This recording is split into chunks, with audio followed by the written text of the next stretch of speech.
All right, for this one, we are using order of operations to solve this expression.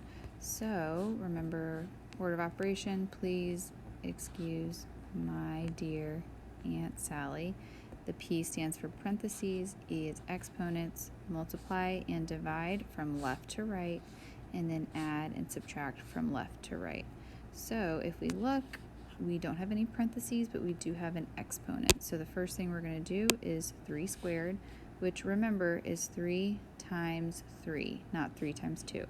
So 3 times 3 is 9, and then I'm going to bring down plus 14 divided by 2. So we're done with parentheses, done with exponents. We're going to multiply or divide. We do have division, so we're going to do 14 divided by 2, which is 7. And bring down our 9, and then the last thing is to add or subtract, which we're going to add 9 plus 7, which is 16.